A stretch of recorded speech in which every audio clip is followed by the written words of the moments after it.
Hey everybody, welcome to a CRICUT tutorial. Today I'm going to show you how to use the slice tool. We're going to make a card. I've seen a couple people want to know how to make this specific design, or at least one really similar. So we're going to go ahead and make a card with a tree on it. It's going to be something you could use really for birthdays, any holiday, and you'll be able to, once you kind of practice, you'll figure out how to do it with your own shapes and designs. So first thing you're going to do is upload a video or upload a image of a tree that you like. Make sure that all the parts are attached to each other so that they're connected. I'm going to use this tree here that I've already used in another project before. I really like it because if you notice, and I'll make it bigger so you guys can see, that all of the branches and things are all attached to each other, touching, so that when we go to cut it, we won't have like random little leaves and things. Make it a little bit smaller now and just hide it in a corner. So the first thing we're going to want to do is figure out how big we want to make our card. I like to use the 8.5 by 11 cardstock for my cards. Just because it's what I have on hand and I can usually get it for pretty cheap. So the first thing we're going to want to do is insert a shape, and we're going to start with a square. Now I like my cards more rectangular. You can make a square card so that when you fold it, it's more rectangular. It's up to you. But I'm going to make a rectangular card, and I know that I want to make it about 10 inches wide. So because I want a rectangle, I need to go down into this lower left-hand corner, and I need to unlock my shape. Now I do know, like I said, I know I want to make it about 10 inches long. Here, there's 10 inches. And then we're going to figure out about, I don't know, maybe about, we'll do like a 5 by 5 because that'll become a square. It'll be a 5 by 5 when we fold it. So that'll be a pretty good size for a card. If you can't get the sizing exact, that's okay. All you need to do is go up to the top right here where it says size, and I'm just going to type in 10 and hit enter, and then I can kind of fidget the side down to 5. So we have an exact size. The next thing that I like to do with my cards, and you have to have the tool for this, is you need the scoring tool, and I'll show you that when we go to put it in, but it's a nice tool to have, especially for card making. So in order to find my center line, I find it very easy just to line my card up with one of these marks and figure out where my center is. So we know that we have a 10-inch card, so we know that a half point mark would be 5 inches. Sometimes it's easier. A lot of people do like to just kind of set it on the side next to the 0 because then you can see that right on the 5 is where your score line needs to go. To insert a score line, if you have your scoring tool, you go over to Shapes, and it's going to be this last one right here in the lower right-hand corner, Score Line. And you'll see that it's going to bring up this little dashed line. It is hard to see. You can't change the color of it. You can change the color of your main card if you're having a hard time seeing it. What I like to do is I will tell it that I want it to be 5 inches high, and that'll make it just high enough for our card because we know how wide our card is. So we just do that like we do with the rectangle, and we just go up into sizing and tell it 5 and hit enter. That has inserted our score line. So when we go to make our card, it's going to give us a line, so it's going to be a lot easier to fold our card. So our next thing that we're going to need to do, this is where the slice comes in. We're going to make another shape.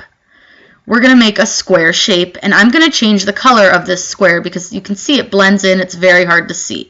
So I like to pick a really bright, fun color just so it stands out. I'm just going to go with rose pink. Doesn't matter what color you guys choose, whatever looks good and is easy for you to see. This is where we're going to make a hole in our card. It's going to cut out this square. So you're going to want to make your square however big you want it. I'm going to leave a little bit of edging on my card, so I'm probably going to go a little under 4 inches. That should leave a little bit, about an inch on all sides, and just sort of eyeball where you like it.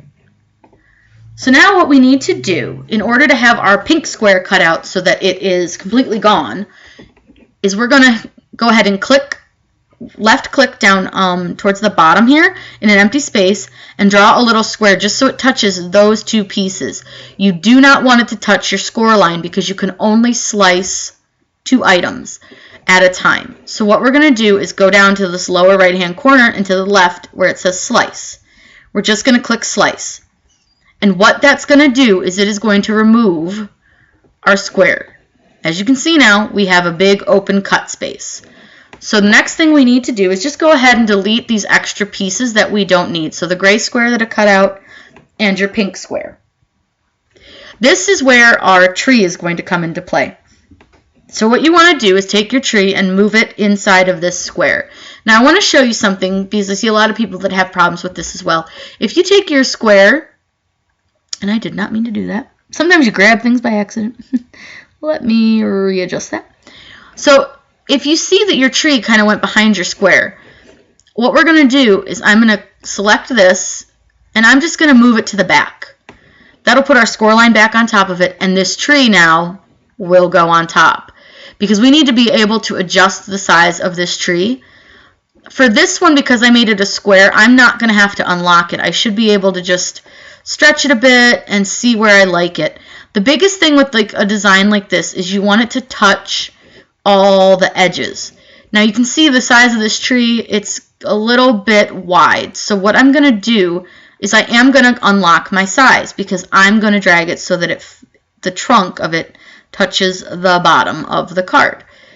So you want to make sure that all of your edges are overlapping because when this cuts out, you need to have something that's gripping it to the other piece so that when you cut it, it's going to hold on, basically. So you're not going to have a random tree just flopping in the middle of nowhere. So the next step you need to do is you need to do that left click again, and I want you to select your square and your tree for this one.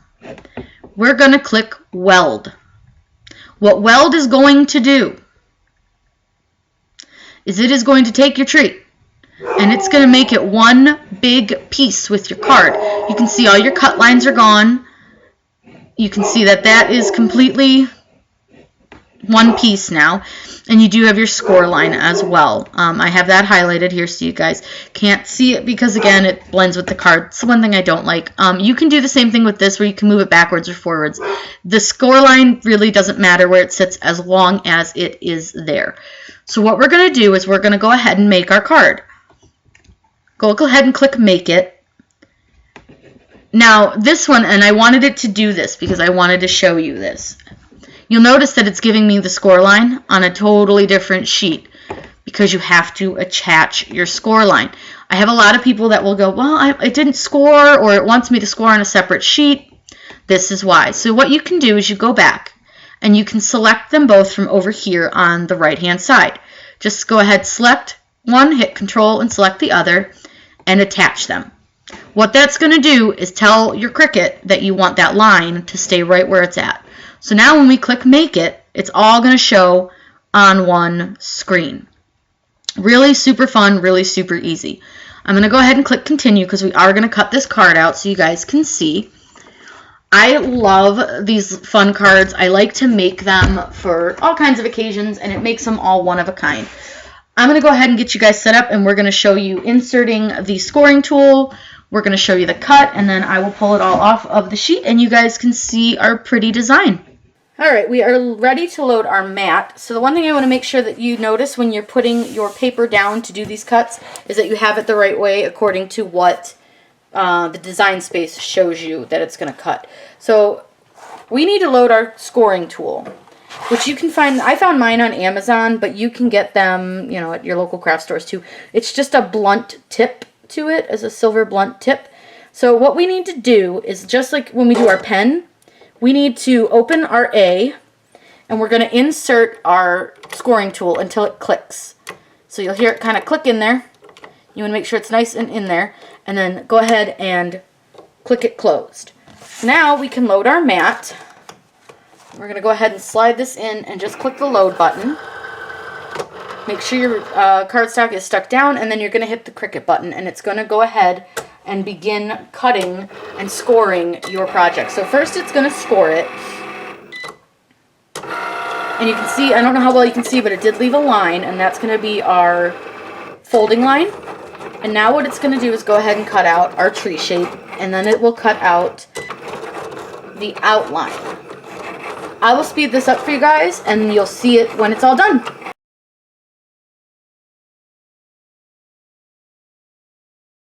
Okay, we finished our cut, so now we're going to get to actually see our design. What I always recommend is to flip your mat over to unload it, and I'll move you guys so you can see a little bit better. But we're going to go ahead and flip our mat upside down, and we're just going to pull our card off from our mat this direction so that it doesn't bend our picture and our design. Now, with the little tiny lines, you want to be careful. You can use your CRICUT scraper to help. Just gently kind of nudge your paper along.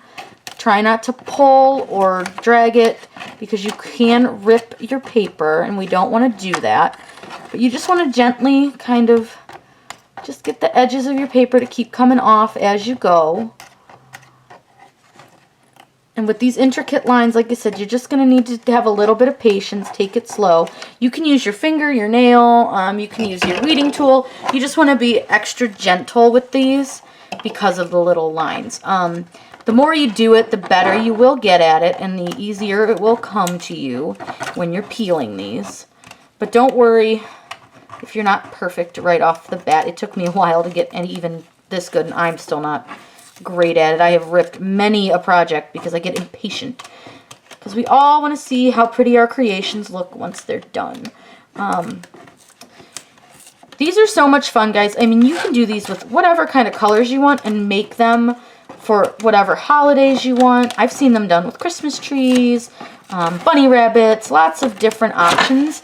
Oops. When you get towards the end of your mat, it tends to do that. But there's just lots of fun things you guys can do. People use words and names and all sorts of things in these. So we're done with our mat, so I'm going to put that over here. And then with this card, we do have some pieces that are going to be pulled out because they're kind of stuck in between, or they got wrapped around some of these when we were pulling our mat off.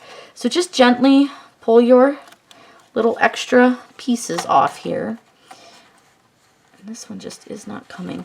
Sometimes you just have to kind of rip it off, and then you might have a little bit of better chance of untwisting it from your little twisty branches. I don't know why this one is being such a pain today.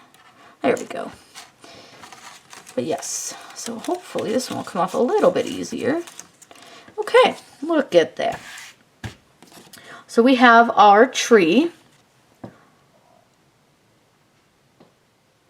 Hope you guys can see that.